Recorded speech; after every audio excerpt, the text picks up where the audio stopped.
Hello students, good afternoon. See, ಇದಕ್ಕೆ ಮುಂಚೆ ವಿಡಿಯೋಲ್ಲಿ depth first search ಅನ್ನೋ ಒಂದು ಕಾನ್ಸೆಪ್ಟ್ನ ನಾನು ಎಕ್ಸ್ಪ್ಲೇನ್ ಮಾಡಿದ್ದೆ. ಅದು ಸಿಂಪಲ್ ಒಂದು ಎಕ್ಸಾಂಪಲ್ನ ತಗೊಂಡು ಎಕ್ಸ್ಪ್ಲೇನ್ ಮಾಡಿದ್ದು. ಈಗ ಒಂದು ಸ್ವಲ್ಪ ಕಾಂಪ್ಲಿಕೇಟೆಡ್ ಎಕ್ಸಾಂಪಲ್, ಈ ಥರ ಎಕ್ಸಾಂಪಲ್ನೇ ಎಕ್ಸಾಮಲ್ಲಿ ಕೊಡಬಹುದು. ಆ ಥರದ ಸಿಂಪಲ್ ಆಗಿರೋವಂಥ ಹೈರಾರಿಕಲ್ ಫಾರ್ಮಲ್ಲಿ ಇರೋವಂಥ ಈಸಿ ಆಗಿರೋವಂಥದ್ದಂತೂ ಕೊಡಲ್ಲ.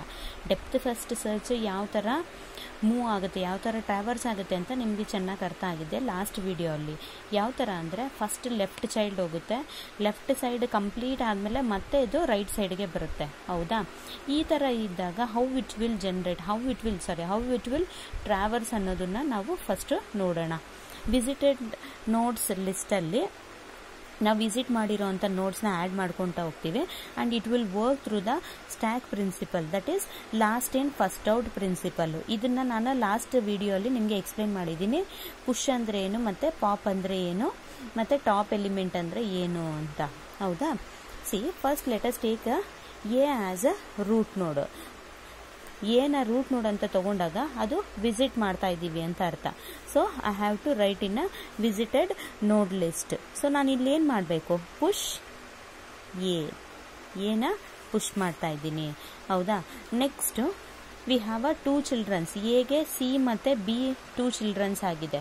V have to come through the left side, towards left ಸೈಡ್ಗೆ ನಾನು ಟ್ರಾವರ್ಸ್ ಮಾಡಬೇಕು. ಸೊ ಬಿನ ನಾನು ವಿಸಿಟ್ ಮಾಡ್ತಾ ಇದ್ದೀನಿ. ವಿಸಿಟ್ ಮಾಡಿರೋ ಅಂಥ ಒಂದು ನೋಡ್ನ ನಾನು ಈ ಥರ ಡಾರ್ಕನ್ ಮಾಡ್ತಾ ಇದ್ದೀನಿ, ನಿಮಗೆ ನೀಟಾಗಿ ಅರ್ಥ ಆಗೋಕೆ. ನೆಕ್ಸ್ಟ್ ಬಿನ ನಾನು ವಿಸಿಟ್ ಮಾಡ್ತಾ ಇದ್ದೀನಿ. ಸೊ ಬಿನ ಪುಷ್ ಮಾಡ್ತಾ ಇದ್ದೀನಿ. ಪುಷ್ ಬಿ ಆಯಿತು. ಎ ಮತ್ತು ಬಿ ಇದು ಟಾಪಲ್ಲಿ, ಬಿ ಟಾಪಲ್ಲಿರುತ್ತೆ.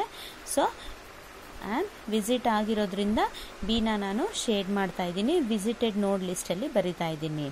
ನೆಕ್ಸ್ಟ್ ನಮಗೆ ಇದಕ್ಕಿರೋದು ಒಂದೇ child. So what we have to do? We have to push D. A B ಮತ್ತು ಡಿ ಟಾಪಲ್ಲಿದೆ. ಡಿನ ನಾನು ಪುಷ್ ಮಾಡ್ತಾ ಇರೋದಕ್ಕೆ. ಅರ್ಥ ಆಯ್ತೇನ್ರಪ್ಪ? ಅರ್ಥ ಆಯ್ತಾ? ಇದಕ್ಕೆ ನೆಕ್ಸ್ಟ್ ಚೈಲ್ಡ್ ಯಾವುದಿರೋದು? ಜಿ ಒಂದೇನೆ. So push G. A B D G ಟಾಪಲ್ಲಿದೆ.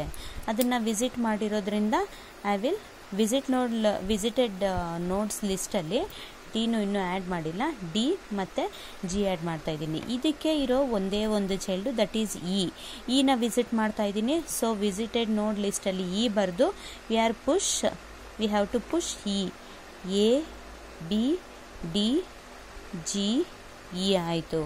ಹೌದಾ? ಅನ್ನೋದು ಟಾಪಲ್ಲಿ ಇರುತ್ತೆ. ನ ವಿಸಿಟೆಡ್ ನೋಡ್ ಲಿಸ್ಟಲ್ಲಿ ಬರೆದಿದ್ದೀವಿ. So I am darkening it. ಈ ಡಾರ್ಕ್ ಮಾಡ್ತಾ ಇರೋದು ಏನಕ್ಕಂದರೆ ನಿಮಗೆ ಆ ನೋಡ್ನ ವಿಸಿಟ್ ಮಾಡಿದ್ದೀವಿ ಅಂತ ಕ್ಲಿಯರಾಗಿ ತಿಳಿಸೋದಕ್ಕೆ. ನೆಕ್ಸ್ಟ್ ಇಲ್ಲಿ ತಿಳ್ಕೊಳ್ಳಿ ಕ್ಲಿಯರಾಗಿ. ಹೀಗೆ ನಮಗೆ ಅನ್ನೋ ಒಂದು ನೋಡ್ಗೆ we have a 2 childrens, that is H and F. ಹೌದಾ? ಯಾವುದು ನಮಗೆ ಲೆಫ್ಟ್ ಚೈಲ್ಡ್ ಆಗುತ್ತೆ? ಹೆಚ್ ಅನ್ನೋದು ಲೆಫ್ಟ್ ಚೈಲ್ಡ್ ಆಗುತ್ತೆ. ನಿಮಗೆ ಇಲ್ಲಿ ಕ್ಲಿಯರಾಗಿ ಗೊತ್ತಾಗುತ್ತೆ. ಇದನ್ನು ಒಂದು ಸ್ವಲ್ಪ ಹಿಂಗೆ ತಿರುಗಿಸಿದ್ರೆ ನೋಡಿ, ಹೆಚ್ಚನ್ನ ಈ ಥರ ತಿರುಗಿಸಿ ಮತ್ತು ಎಫ್ನ ಈ ಥರ ತಿರುಗಿಸಿದ್ರೆ ವಿಚ್ ವಿಲ್ ಬಿ ಹೆಚ್ ಇತ್ ಕಡೆ ಇರುತ್ತೆ. ಸೊ ಹೆಚ್ ಅನ್ನೋದು ನಮಗೆ ಲೆಫ್ಟ್ ಚೈಲ್ಡ್ ಆಗಿ ವರ್ಕ್ ಆಗುತ್ತೆ. ಸೊ ಹೆಚ್ನ ವಿಸಿಟೆಡ್ ಲಿಸ್ಟಲ್ಲಿ ಬರೆದು ಪುಷ್ ಹೆಚ್ ಮಾಡಬೇಕು. ಎ ಬಿ ಡಿ ಜಿ ಹೆಚ್ನ ನಾನು ಪುಷ್ ಮಾಡ್ತಾ ಇದ್ದೀನಿ. ಅದು ಟಾಪು, ಹೆಚ್ ಶೇಡ್ ಮಾಡ್ತಾ ಇದ್ದೀನಿ. ಅದು ವಿಸಿಟ್ ಮಾಡಿದ್ದೀವಿ ಅಂತ. ವಿಸಿಟೆಡ್ ಲಿಸ್ಟಲ್ಲಿ ನಾವು ಒಂದು ಸರಿ ವಿಸಿಟ್ ಮಾಡಬೇಕಂದ್ರೆ ವಿಸಿಟ್ ಮಾಡಬೇಕಾಗಿರೋ ಅಂಥದ್ದನ್ನು ಮಾತ್ರನೇ ವಿಸಿಟೆಡ್ ಲಿಸ್ಟಲ್ಲಿ ಬರೀಬೇಕು. ಆಲ್ರೆಡಿ ವಿಸಿಟ್ ಆಗಿರೋ ಅಂಥ ಒಂದು ನೋಡ್ನ ನಾವು ವಿಸಿಟೆಡ್ ಲಿಸ್ಟಲ್ಲಿ ಬರೆಯೋ ಹಾಗಿಲ್ಲ. ನೆಕ್ಸ್ಟ್ ಹೆಚ್ಗೆ ವಿ ಹ್ಯಾವ್ ಅ 2 ಚಿಲ್ಡ್ರನ್ಸ್. ಯಾವುದು? ಇ ಮತ್ತು ಎಫ್. ಆಲ್ರೆಡಿ ವಿಸಿಟ್ ಆಗಿದೆ. ಹೌದಾ? So what we have to do? We have to visit H. ಅರ್ಥ ಆಯ್ತಾ? ಇಲ್ಲಿ ಬ್ಯಾಕ್ ಟ್ರ್ಯಾಕಿಂಗ್ ಬರುತ್ತೆ. ಬ್ಯಾಕ್ ಟ್ರ್ಯಾಕಿಂಗ್ ಬಂದು ನೆಕ್ಸ್ಟು ಎಫ್ನ ವಿಸಿಟ್ ಮಾಡ್ತೀವಿ.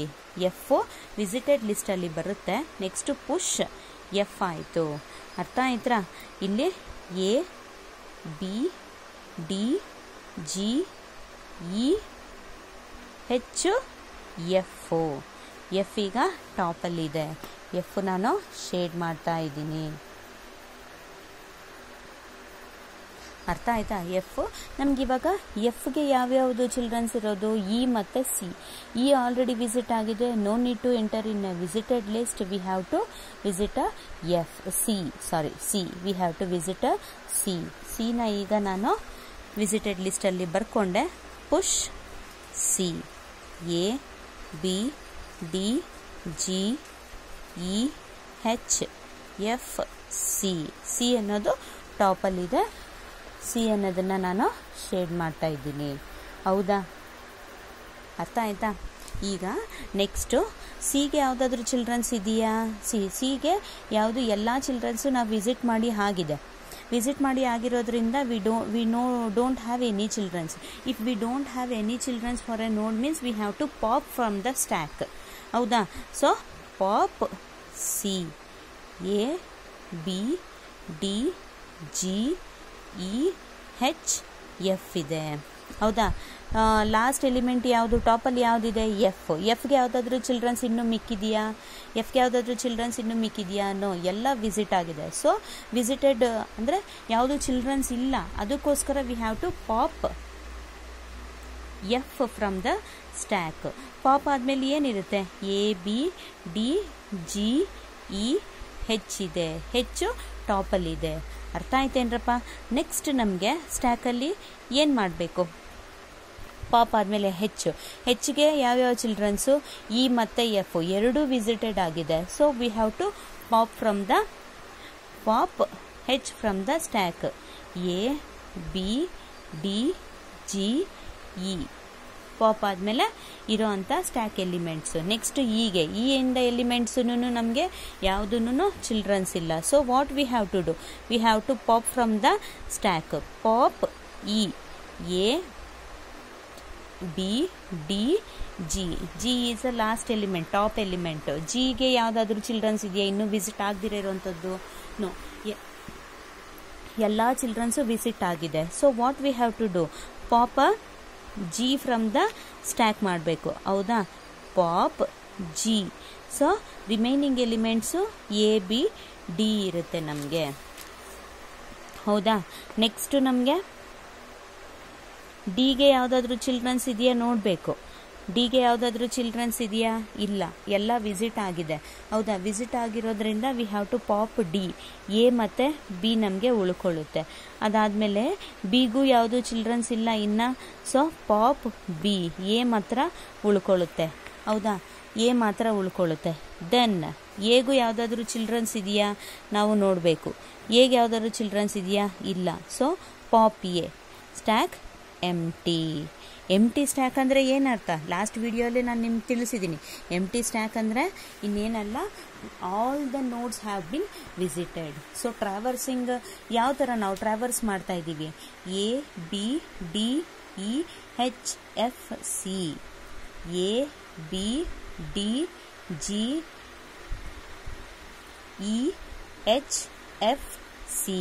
ಈ ಥರ ನಾವು ಟ್ರಾವರ್ಸ್ ಮಾಡ್ತಾ ಇದ್ದೀವಿ DFS ಅಲ್ಲಿ. ಅಂಡರ್ಸ್ಟುಡ್? ಇದ್ರದ್ದು depth first search, right A note on DFS with an example ಅಂದಾಗ ನಾನು ನಿಮಗೆ ಒಂದು ಡೆಫಿನೇಷನ್ ನೆಕ್ಸ್ಟ್ ಸ್ನ್ಯಾಪ್ ತೆಗೆದು ಕಳಿಸ್ತೀನಿ. ಸ್ನ್ಯಾಪ್ ತೆಗೆದು ಡೆಫಿನೇಷನು ಮತ್ತು ಅದರದ್ದು ಟೈಮ್ ಕಾಂಪ್ಲೆಕ್ಸಿಟಿ ಏನು, ಸ್ಪೇಸ್ ಕಾಂಪ್ಲೆಕ್ಸಿಟಿ ಏನು ಎಲ್ಲ ಅದರ ಡೆಫಿನೇಷನ್ ಸಮೇತ ಕಂಪ್ಲೀಟಾಗಿ ರೈಟ್ ಎ ನೋಟ್ ಅಂದಾಗ ಡೆಫಿನೇಷನ್ ಬರೆದ್ಬಿಟ್ಟು ನೀವು ಈ ಎರಡೂ ಎಕ್ಸಾಂಪಲ್ ಬರೆದ್ರೆ ಡೆಫಿನೆಟಾಗಿ ನಿಮಗೆ ಫುಲ್ ಮಾರ್ಕ್ ಸಿಗುತ್ತೆ. 2 ಎಕ್ಸಾಂಪಲು ದಯವಿಟ್ಟು ಬರೀರಿ. ನೀವು ಜಸ್ಟ್ ಎಕ್ಸಾಂಪಲ್ ಬರೆದ್ಬಿಟ್ಟು ಅದ್ರ ವಿಸಿಟೆಡ್ ನೋಡ್ ಲಿಸ್ಟ್ ಅಂತ ಬರೆದುಬಿಟ್ರೆ ಆಗೋದಿಲ್ಲ. You please explain with a stack principle. Complete ಈ ಪ್ರಿನ್ಸಿಪಲ್ ಯಾವ ಥರ ವರ್ಕ್ ಆಗುತ್ತೆ ಅನ್ನೋದು ನೀವು ಎಕ್ಸ್ಪ್ಲೇನ್ ಮಾಡಬೇಕು. ಯಾಕಂದರೆ ಜಸ್ಟ್ ಯಾವುದೋ ಒಂದು ಟ್ರೀ ಬರ್ಕೊಂಡಿಲ್ಲ ಅಂದರೆ ಗ್ರಾಫ್ ಬರ್ಕೊಂಡು ನೀವು ಆ ಥರ ವಿಸಿಟೆಡ್ ನೋಟ್ ಲಿಸ್ಟ್ ಬರೆದುಬಿಟ್ರೆ ಯಾವ ಥರ ನೀವು ಟ್ರಾವರ್ಸ್ ಆದರೆ ಅಂತಲೇ ಗೊತ್ತಿಲ್ಲ. ಯಾವುದನ್ನು ಪುಷ್ ಮಾಡಿದ್ದೀರಾ, ಯಾವುದನ್ನು ಪಾಪ್ ಮಾಡಿದ್ದೀರಾ, ಯಾವ ಎಲಿಮೆಂಟ್ನ ಅಂತ ನೀಟಾಗಿ ಅರ್ಥ ಆಗೋಲ್ಲ. ಅರ್ಥ ಆಗ್ತಿದೆಯಾ? ದಯವಿಟ್ಟು ನಾನು ಹೇಳ್ತಾ ಇದ್ದೀನಿ, ಎಕ್ಸಾಂಪಲ್ 1 ವಿತ್ ಎಕ್ಸಾಂಪಲ್ 2 ಎರಡೂ ನೀವು ಎಕ್ಸ್ಪ್ಲೇನ್ ಮಾಡಿ. If it is for 4 marks example 1 is enough with definition ಬರೆದು ಎಕ್ಸಾಂಪಲ್ 1 ಈಸ್ ಎನಫ್. ಅಕಸ್ಮಾತ್ 4 ಮಾರ್ಕ್ಸ್ಗೆ ಇನ್ನೂ ಜಾಸ್ತಿ ಮಾರ್ಕ್ಸ್ಗೆ ಕೇಳಿದಾಗ ಎಕ್ಸಾಂಪಲ್ 2 ತಗೊಳ್ಳಿ, ಇಲ್ಲಾಂದರೆ ಅವರೇ ಯಾವುದಾದ್ರೂ ಒಂದು ಗ್ರಾಫೋ ಟ್ರೀನೋ ಕೊಟ್ಟಾಗ ನೀವು ಯಾವ ಥರ ಮೂವ್ ಮಾಡ್ತೀರಿ ಇವಾಗ ಗೊತ್ತಾಗಿದೆ. ಫಸ್ಟು ಲೆಫ್ಟ್ ಸೈಡ್ ಪಾರ್ಟ್ನ ಕಂಪ್ಲೀಟ್ ಮಾಡಿ, ಆಮೇಲೆ ರೈಟ್ ಸೈಡ್ ಪಾರ್ಟ್ನ ಕಂಪ್ಲೀಟ್ ಮಾಡಬೇಕು. ಆ ಥರ ಆದರೆ ಕ್ಲಿಯರಾಗಿ ನಿಮಗೂ ಅರ್ಥ ಆಗುತ್ತೆ. Thank you for watching.